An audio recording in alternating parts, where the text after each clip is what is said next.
Hello guys, welcome back to Kittu Teju learn and play.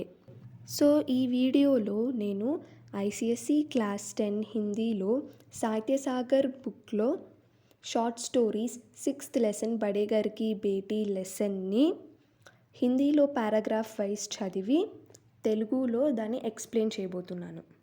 So let's start. Benimadhav Sinha Gauripur गांव के ज़मींदार और नंबरदार थे. उसके पितामह किसी समय बड़े धन धान्य से संपन्न थे. गांव का पक्का तालाब और मंदिर, जिसकी अब मरम्मत भी मुश्किल थी, उन्हीं के कीर्ति स्तंभ थे. बेनीमाधव सिन्हा अपनी आधी से अधिक संपत्ति वकीलों को भेंट कर चुके थे. उनकी वर्तमान आय 1000 वार्षिक से अधिक ना थी. సో ఈ స్టోరీలో బేనిమాధవ్ సిన్హా అనే ఒక ఆయన గౌరీపూర్ అనే ఒక విలేజ్కి జమీందార్. ఆయన తాత ఒకప్పుడు బాగా ఆస్తులు సంపాదించిన వాళ్ళంట. ఆ ఊర్లో ఉన్న పాండ్ అండ్ టెంపుల్ని రిపేర్ చేయడము చాలా కష్టమంట. కానీ అవి ఆయన రిపేర్ చేయించారంట. సో ఇది వాళ్ళ ఫ్యామిలీ స్టేటస్కి సంబంధించిన విషయం. బేనిమాధవ్ సిన్హా ఆయన శాలరీలో హాఫ్ కంటే ఎక్కువ లాయర్స్లో పంచేవాళ్ళంట. అండ్ ఆయన present salary 1000 rupees per year కంటే ఎక్కువ కాదంట. So next paragraph. ठाकुर साहब के 2 बेटे थे. बड़े का नाम श्रीकंठ सिन्हा था. उसने बहुत दिनों से परिश्रम और उद्योग के बाद बीए की डिग्री प्राप्त की थी. अब एक दफ्तर में नौकर था. छोटा लड़का लाल बिहारी सिन्हा दोहरे बदन का सजीला जवान था. भरा हुआ मुखड़ा, चौड़ी छाती, भैंस का 2 सेर ताज़ा दूध वह सवेरे उठकर पी जाता था. श्रीकंठ सिन्हा की दशा बिल्कुल विपरीत थी. इन नेत्रप्रिय गुणों को बीए इन्हीं 2 अक्षरों पर न्योछावर कर दिया था. इन 2 अक्षरों ने उनके शरीर को निर्बल और चेहरे को कांतिहीन बना दिया था. బేనిమాధవ్ సిన్హాకి 2 కొడుకులు ఉన్నారంట. పెద్ద అతని పేరు శ్రీకంఠ్ సిన్హా.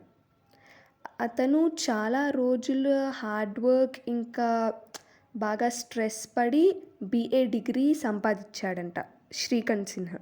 ప్రస్తుతానికి ఒక ఆఫీస్లో పనిచేస్తాడు. అండ్ చిన్న అబ్బాయి లాల్ బిహారీ సిన్హా, అతను బాగా స్టౌటిష్ అంట. అతనిది చాలా pretty face and broad chest. Daily early morning లేచి బఫెలో మిల్క్ 2 గ్లాసెస్ తాగుతాడంట. శ్రీకంఠ్ సిన్హా ఏమో ఇతనికి కంప్లీట్ ఆపోజిట్. శ్రీకంఠ్ సిన్హా ఏంటి, ఈ బీఏ అని 2 వర్డ్స్లో మెన్షన్ చేసిన డిగ్రీ కోసము కంటికి అట్రాక్టివ్గా కనిపించే అన్ని ఫీచర్స్ని సాక్రిఫైస్ చేసేశారు. So next paragraph. श्रीकंठ इस अंग्रेजी डिग्री के अधिपति होने पर भी पाश्चात्य सामाजिक प्रथाओं के विशेष प्रेमी ना थे, बल्कि वे बहुधा बड़े जोर से उसकी निंदा और तिरस्कार किया करते थे. दशहरे के दिन में वे बड़े उत्साह से रामलीला में सम्मिलित होते और स्वयं किसी न किसी पात्र का अभिनय करते थे. प्राचीन सभ्यता का गुणगान उनकी प्रकृति का प्रधान अंग था. सम्मिलित कुटुंब के तो वे एकमात्र उपासक थे. आजकल स्त्रियों को कुटुंब में मिलजुल कर रहने की जो अरुचि होती है, उसे वह जाति और देश दोनों के लिए हानिकारक समझते थे. यही कारण था कि गांव की ललनाएँ उनकी निंदक थी. कोई कोई तो उन्हें अपना शत्रु समझने में भी संकोच ना करती थी. स्वयं उनकी पत्नी को इस विषय में उनसे विरोध था. यह इसलिए नहीं कि उसे अपने सास ससुर देवर या जेठ आदि से घृणा थी, बल्कि उसका विचार था कि यदि बहुत कुछ सहने पर भी परिवार के साथ निर्वाह ना हो सके, तो आए दिन की कलह से जीवन को नष्ट करने की अपेक्षा अच्छा है कि अपनी खिचड़ी अलग पकाई जाए. శ్రీకంఠ్ సిన్హా బీఏ డిగ్రీ చదువుకొని కూడా ఫారెన్ కల్చర్కి ఆపోజిట్గా ఉండేవాళ్ళంట. అండ్ దాన్ని ఎప్పుడూ ఫాలో అవ్వడం అలాంటివి ఏమీ ఎంకరేజ్ చేయరు. దసరా టైంలో ఆయన బాగా యాక్టివ్గా ఉంటారంట. అండ్ వాళ్ళ ఊర్లో జరిగే రామ్లీలా అంటే రామాయణం ఒక స్కిట్ లాగా చేస్తారు. అందులో ఆయన ఏదో ఒక రోల్ చేస్తుంటారు. శ్రీకంఠ్ సిన్హా జాయింట్ ఫ్యామిలీస్కి ఎప్పుడూ ఫేవర్లోనే ఉంటారంట. బట్ ఆయన ఒకటి అనుకుంటారంట ప్రతిసారి. అదేంటంటే ఇప్పుడు ఈ డేస్లో లేడీస్కి కలిసి మెలిసి జాయింట్ ఫ్యామిలీస్లో ఉండడం అంటే ఇష్టం లేదు. అది ఒక జాతికి ఇంకా దేశానికి అది చాలా డేంజరస్ అని అనుకుంటారు. ఈ రీజన్ వల్ల ఆ ఊర్లో ఉన్న చాలా లేడీస్ ఆయనకి అగెన్స్ట్‌గా ఉంటారు. ఆయనని నింద చేస్తూ ఉంటారంట. ఆ ఊర్లో ఉన్న కొంతమంది లేడీస్ అయితే శ్రీకాంత్ సింహ్‌ని వాళ్ళ ఎనిమీలా చూడడానికి అసలు హెసిటేటే చేయరంట. ఈ మ్యాటర్‌లో స్వయంగా ఆయన వైఫ్ కూడా ఆయనకి ఆపోజిట్ అంట.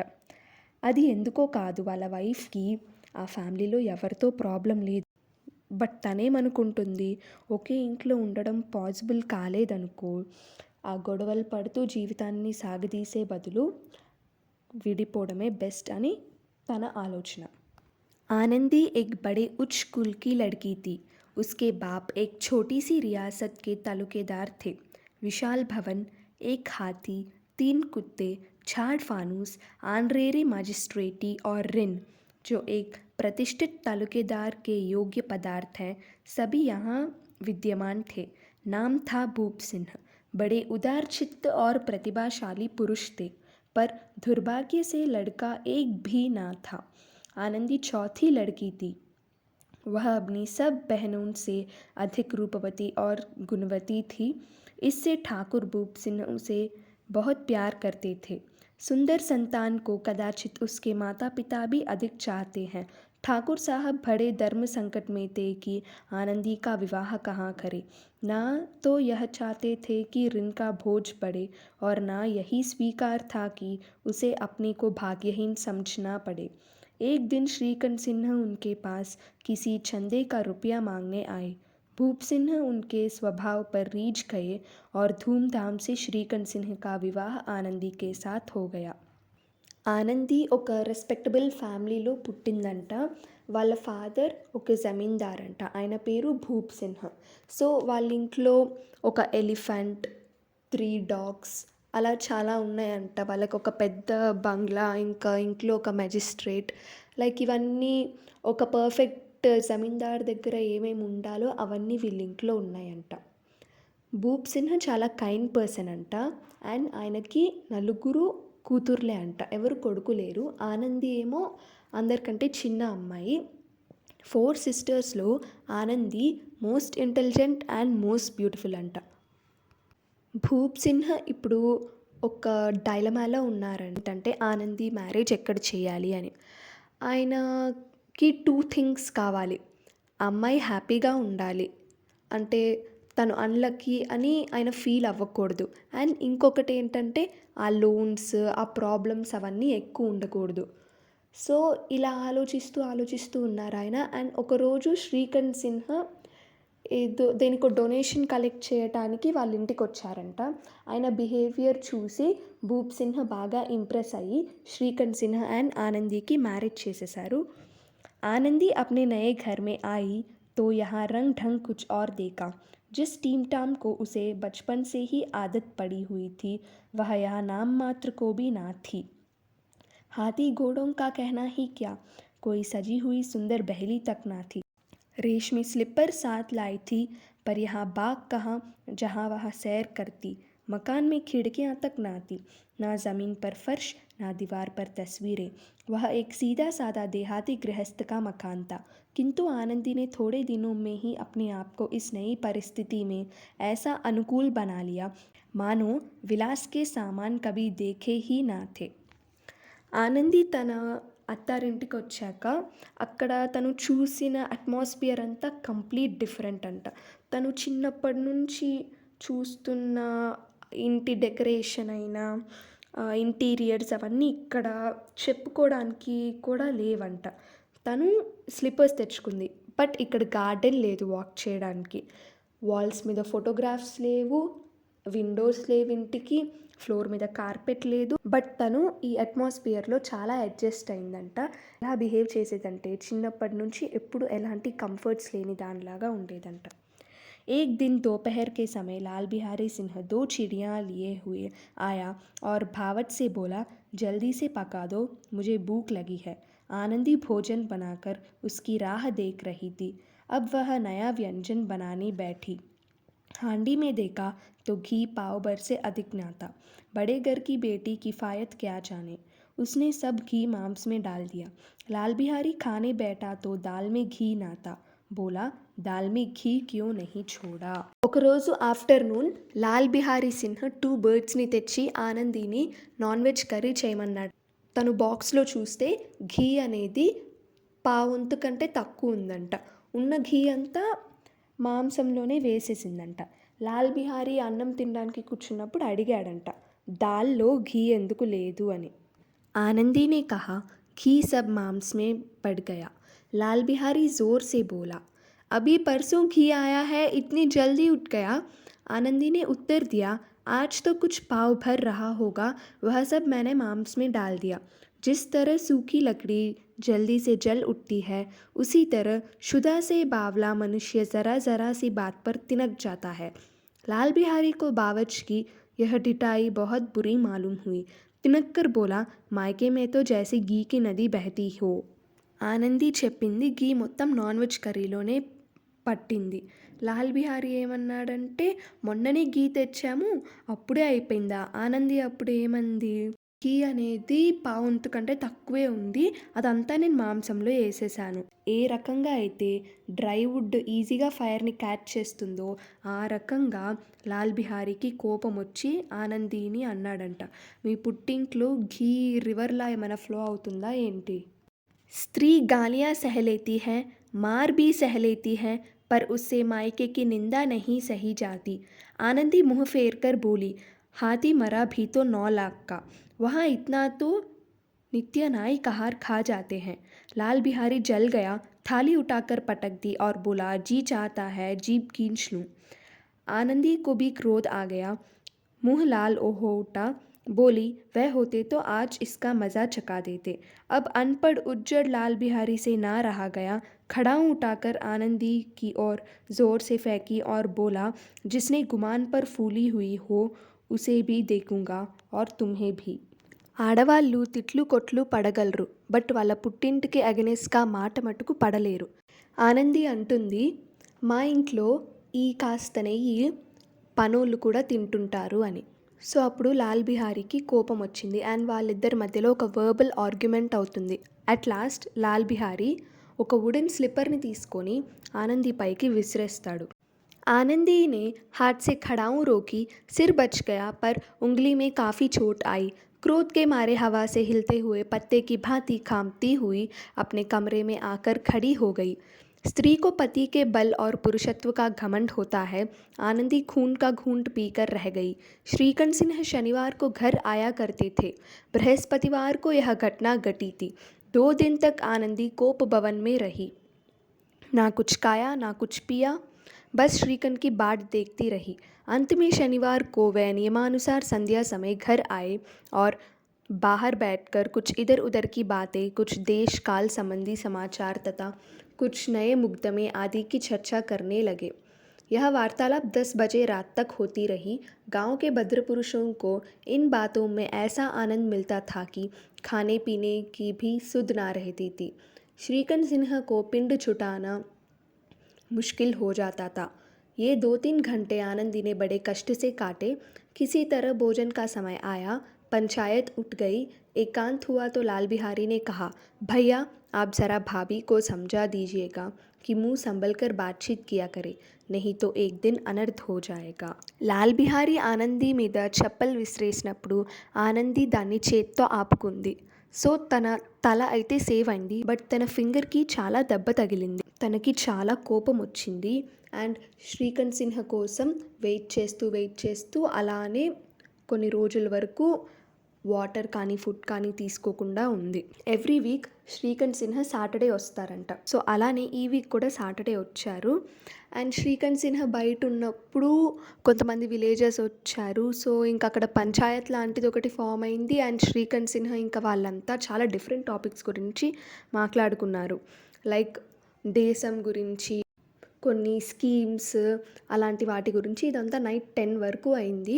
లాల్ బిహారీ శ్రీకంఠ్ సిన్హతో ఏమంటాడంటే, అన్నయ్య నువ్వు కాస్త వదినకి అర్థమయ్యేటట్టు చెప్పు, కాస్త నోరు జాగ్రత్తగా ఉంచుకోమని, మాటలు జాగ్రత్తగా ఉంచుకోమని లేకపోతే ఒకరోజు డిజాస్టర్ అయిపోతుంది. बेनीमाधव सिंह ने बेटे की ओर से साक्षी दी। हाँ, बहू बेटियों का यह स्वभाव अच्छा नहीं कि मर्दों के मुंह लगे। लाल बिहारी बोला, वे बड़े घर की बेटी है तो हम भी कोई कुमरी कुहार नहीं है। श्रीकंठ ने चिंतित स्वर से पूछा, आखिर बात क्या हुई? लाल बिहारी ने कहा, कुछ भी नहीं, यूं ही आप उलझ पड़ी। मायके के सामने हम लोगों को कुछ समझती ही नहीं। श्रीकंठ का पीकर आनंदी के पास गए। वह भरी बैठी थी। ये हजरत भी कुछ तीखे थे। आनंदी ने पूछा, चित्त तो प्रसन्न है? श्रीकंठ सिन्हा बोले, बहुत प्रसन्न है, पर तुमने आजकल घर में यह क्या उपद्रव मचा रखा है? आनंदी की त्योरी चढ़ गई। झंझलाहट के मारे बदन में ज्वाला सी दहक उठी। बोली, जिसने तुमसे यह आग लगाई है उसे पाऊँ तो मुँह झुलस लूँ। इतनी गर्म क्यों होती हो? बात तो कहो। क्या कहूँ? यह मेरे भाग्य का फेर है। नहीं तो एक गंवार छोकरा जिसको चापरासीगिरी करने भी शऊर नहीं, मुझे खड़ाऊ से मारकर यूँ अकड़ता? सब हाल साफ साफ कहो तो मालूम हो। मुझे तो कुछ भी पता नहीं. బేణిమాధవ్ సిన్హ కూడా లాల్ బిహారీకి సపోర్ట్ చేస్తాడు. శ్రీకంఠ్ సిన్హాకి ఆనందికి అగెనెస్ట్గా చెప్తాడు.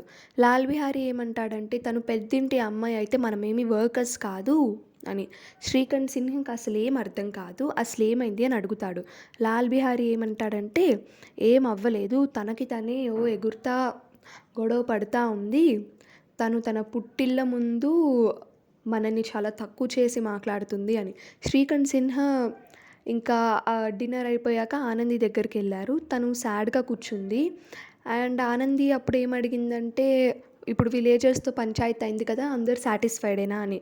శ్రీకంఠ్ సిన్హా ఏమంటారంటే, అందరూ బాగానే సాటిస్ఫైడ్గా ఉన్నారు, బట్ నువ్వు ఇంట్లో ఇక్కడ ఏం తమాషా చేసి పెట్టావు అని. ఆనందికి బాగా కోపం వచ్చింది. తను కొంచెం చిరాగ్గా ఏమన్నదంటే, ఎవరు నీతో ఇదంతా చెప్పారు, అతను నాకు దొరికితే ఇంకా అతని సంగతి మామూలుగా ఉండదు అని. శ్రీకంఠ్ సిన్హా ఏమంటాడంటే, మొత్తం మ్యాటర్ క్లియర్గా చెప్పు, నాకేమీ తెలీదు కదా. परसों तुम्हारे लाडले बाई ने मुझसे मांस पकाने को कहा. घी हांडी में पाव भर से अधिक ना था. वह सब मैंने मांस में डाल दिया. जब खाने बैठा तो कहने लगा, दाल में घी क्यों नहीं है. बस इसी बात पर मेरे मायके को भी भला बुरा कहने लगा. मुझसे रहा ना गया.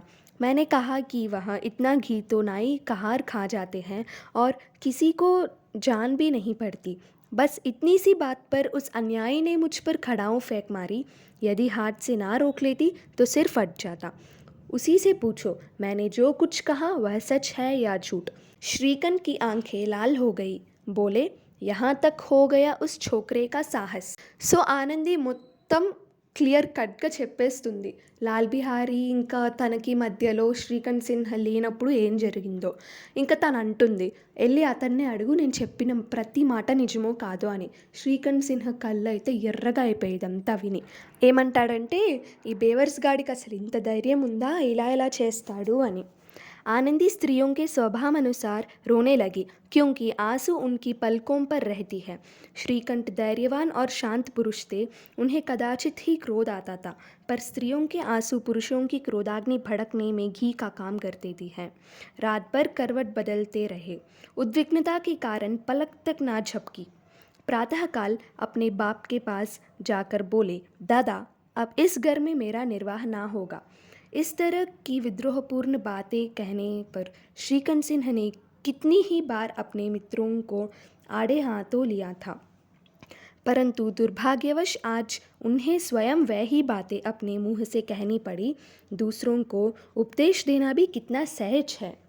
ఆడవాళ్ళ స్వభావానుసారము ఆనంది కూడా ఏడవడం మొదలు పెడుతుంది. శ్రీకంఠ్ సిన్హా ఒక స్టేబుల్ ఇంకా బాగా ధైర్యం ఉన్న మనిషి. ఆయనకి అప్పుడప్పుడే కోపం వస్తుంది. బట్ ఆడవాళ్ళ ఏడుపు మగవాళ్ళ కోపానికి ఘీలాగా పనిచేస్తుంది. ఆ నైట్ అంతా అసలు ఇంకా థాట్సే వస్తూ ఉన్నాయి. It's a disturb night. And next day early morning Srikanth Sinha Benimadhav Sinha దగ్గరికి వెళ్ళి ఏమంటారంటే, నాన్నగారు, నేను ఇంట్లో ఉండట్లేదు అని. ఇలాంటి మాటలు చెప్పేటప్పుడు శ్రీకంఠ్ సిన్హా వాళ్ళ ఫ్రెండ్స్ ఎంతోమందిని ఆపారు. బట్ అన్లక్కీగా ఇవాళ ఆయన నోటితో ఆయననే ఈ మాటలు చెప్పాల్సి వస్తుంది. बेनीमाधव सिन्हा घबरा उठे और बोले, क्यों? श्रीकंठ सिन्हा बोले, इसलिए कि मुझे भी अपनी प्रतिष्ठा का कुछ ख्याल है। आपके घर में अब अन्याय और हठ का प्रयोग हो रहा है। जिनको बड़ों का आदर सम्मान करना चाहिए वह उनके सिर चढ़ते हैं। मैं दूसरों के नौकर ठहरा घर पर रहता नहीं। यहाँ मेरे पीछे स्त्रियों पर खड़ाओं और जूतों की बौछार होती है। कड़ी बात तक ही हो तो चिंता नहीं। कोई एक दो कह ले वहाँ तक मैं सह सकता हूँ, किंतु यह कदापि नहीं हो सकता कि मेरे ऊपर लात गूसे पड़े और मैं मुँह ना खोलूँ। బేణిమాధవ్ సిన్హా ఎందుకు అని అడుగుతారు. శ్రీకంఠ్ సిన్హా ఏమంటారంటే, నేను నా పరువు ప్రతిష్టల గురించి కూడా కాస్త ఆలోచిస్తాను. నేనున్నాను, వేరే వాళ్ళ కింద పని చేస్తున్నాను. ఇక్కడ నా వెనక ఇంట్లో పెద్దవాళ్ళకి ఇవ్వాల్సిన రెస్పెక్ట్ ఇవ్వట్లేదు, వాళ్ళకంటే చిన్నవాళ్ళు. ఇక్కడ నా వెనక ఇంట్లో ఆడవాళ్ళ మీద చెప్పులు విసిరేయటాలు అవన్నీ జరుగుతుంది. సో దీనికి నేను రియాక్ట్ అవ్వకుండా అయితే ఉండలేను. बेनीमाधव सिन्हा कुछ जवाब ना दे सके। श्रीकंठ सिन्हा सदैव उनका आदर करते थे। उनके ऐसे तेवर देखकर बूढ़ा अवाक रह गया। केवल इतना ही बोला, बेटा तुम बुद्धिमान होकर ऐसी बातें करते हो। स्त्रियां इसी तरह घर का नाश कर देती हैं। उनको बहुत सिर चढ़ाना अच्छा नहीं। श्रीकंठ सिन्हा ने उत्तर दिया, इतना मैं जानता हूँ, आपके आशीर्वाद से मूर्ख नहीं हूँ। आप स्वयं जानते हैं, मेरे ही समझाने बुझाने से इसी गांव में कई घर संभल गए। पर जिस स्त्री की मान प्रतिष्ठा का ईश्वर के दरबार में उत्तरदाता हूँ, उसके प्रति ऐसा घोर अन्याय और पशुवत व्यवहार असह्य है। आप सच मानिए, मेरे लिए यही कुछ कम नहीं है कि लाल बिहारी को कुछ दंड नहीं दिया. బేణిమాధవ్ సిన్హా అప్పుడు ఎలాంటి రిప్లై ఇవ్వడంట. శ్రీకంఠ్ సిన్హా ఎప్పుడూ బేణిమాధవ్ సిన్హాకి చాలా రెస్పెక్ట్ ఇస్తుంటారు. ఇది చూసి బేణిమాధవ్ సిన్హా అసలు షాక్లో పడిపోయారంట. ఒకటే మాట అన్నారు, బాబు నువ్వు ఇంటెలిజెంట్, నువ్వు చాలా బుద్ధిమంతుడివి, సో అర్థం చేసుకో, ఆడవాళ్ళు ఇలానే ఇళ్ళని బ్రేక్ చేసే పనిలో ఉంటారు అని.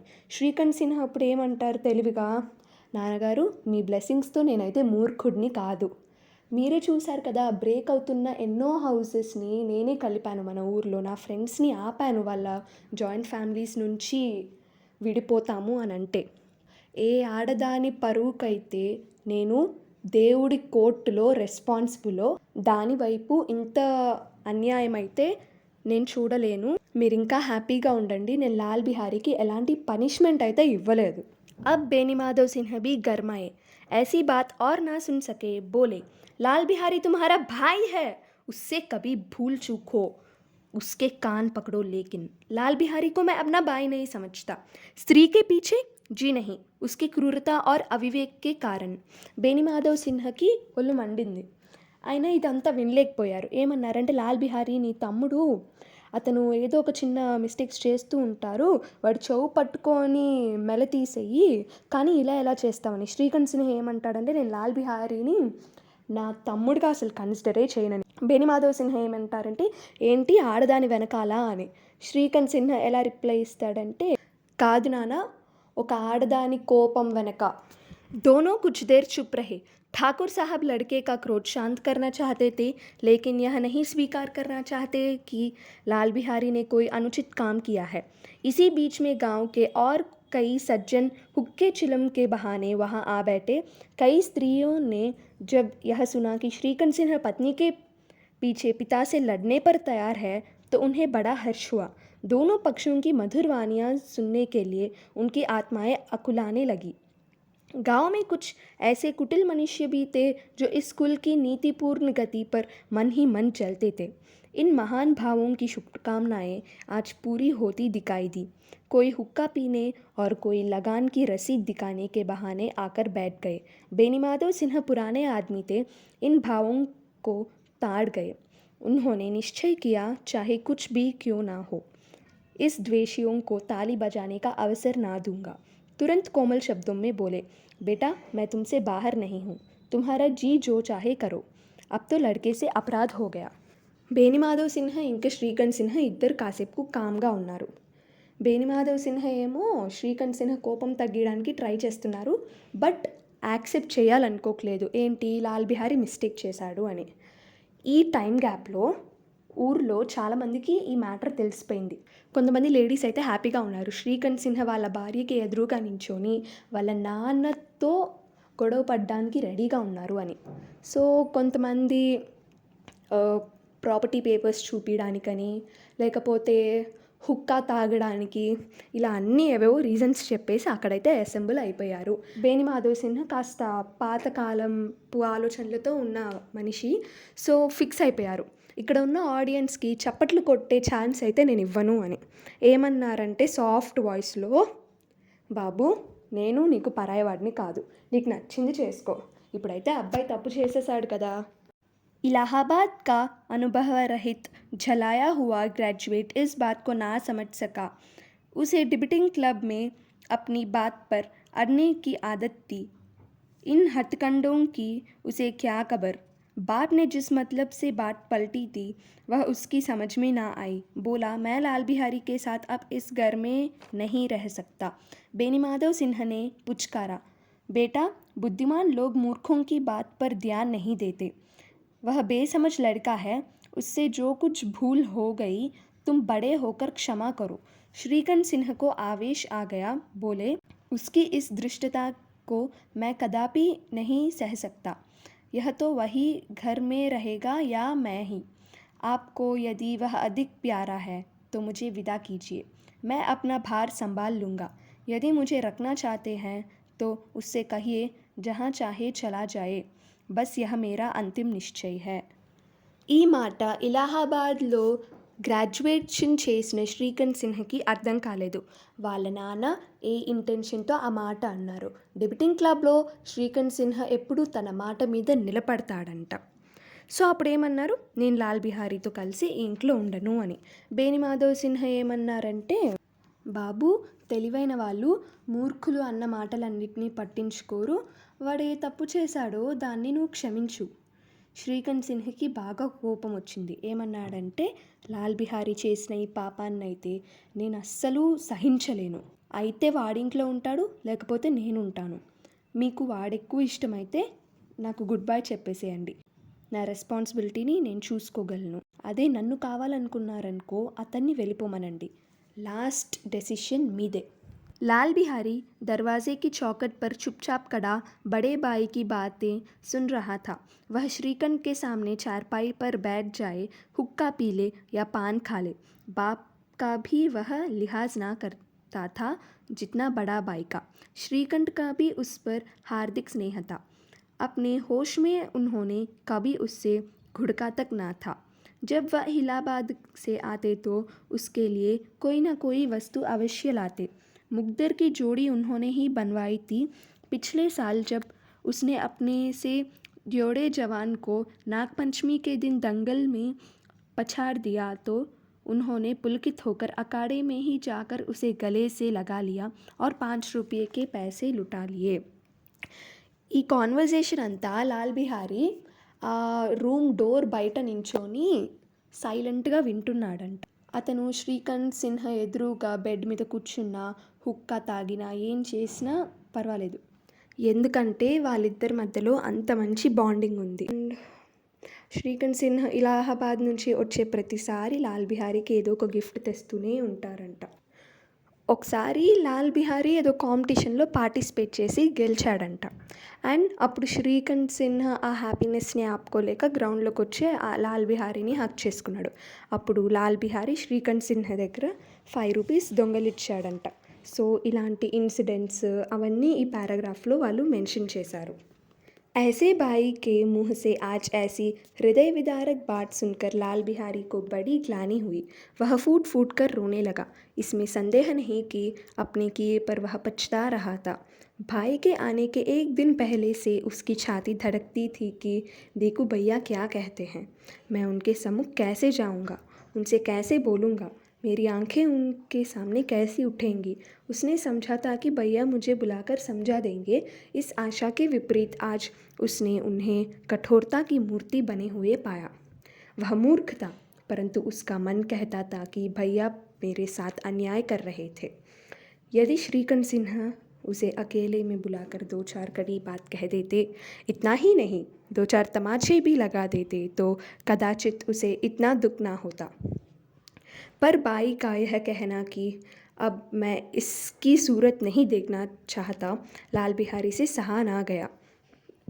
वह रोता हुआ घर आया, कोठरी में जाकर कपड़े पहने, आंखें पोंछी, जिससे कोई यह ना समझे कि वह रो रहा था। इसके उपरांत वह आनंदी के द्वार पर आकर बोला, भाभी, भैया ने निश्चय किया कि मेरे साथ इस घर में ना रहेंगे। अब वे मेरा मुंह भी नहीं देखना चाहते, इसलिए मैं जाता हूँ।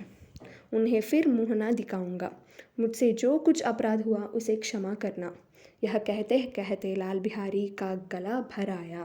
ఇంత ఫ్రెండ్లీగా ఉండే అన్నయ్య దగ్గర ఇలాంటి మాటలు విని లాల్ బిహారీ చాలా హర్ట్ అయ్యాడంట.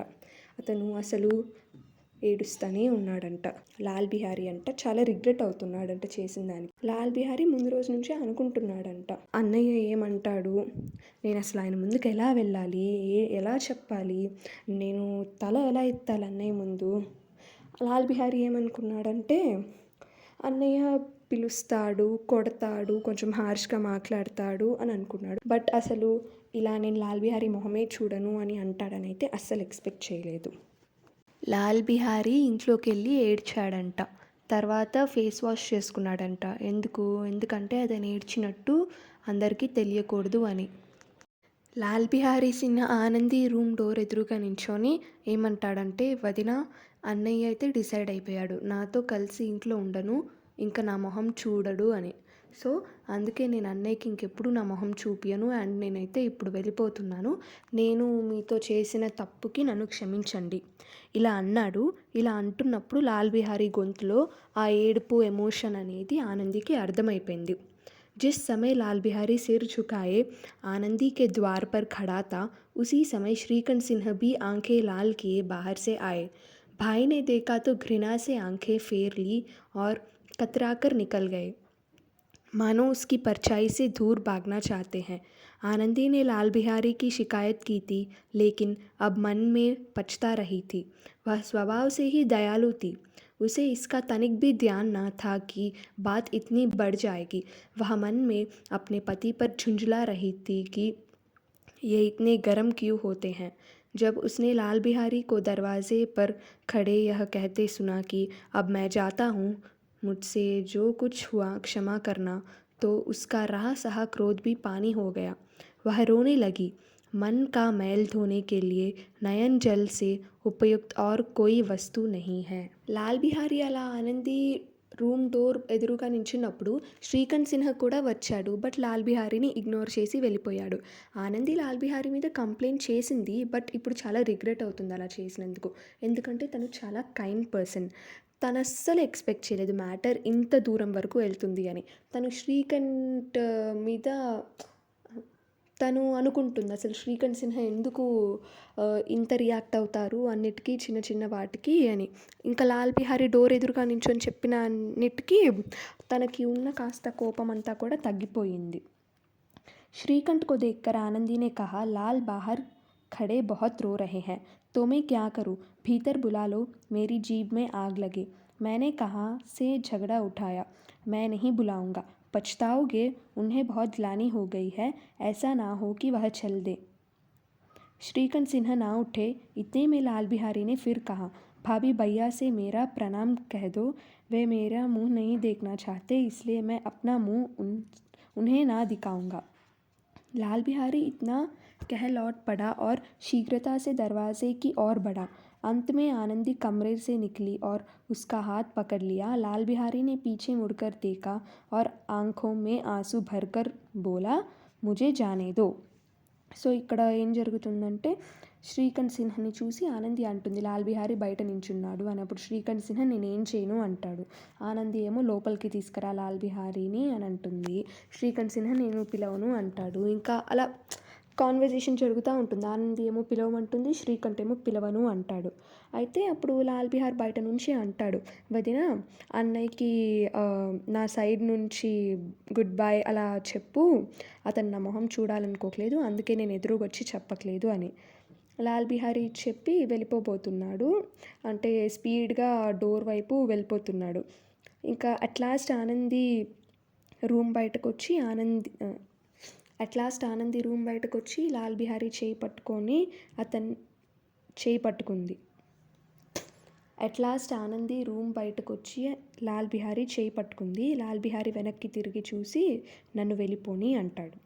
కహా జా రహే హో, జहाँ कोई मेरा मुँह ना देखे, मैं तुम लोगों के साथ रहने योग्य नहीं हूँ.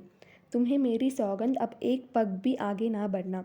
जब तक मुझे यह ना मालूम हो जाए कि भैया का मन मेरी तरफ से साफ हो गया, तब तक मैं इस घर में कदापि ना रहूँगा.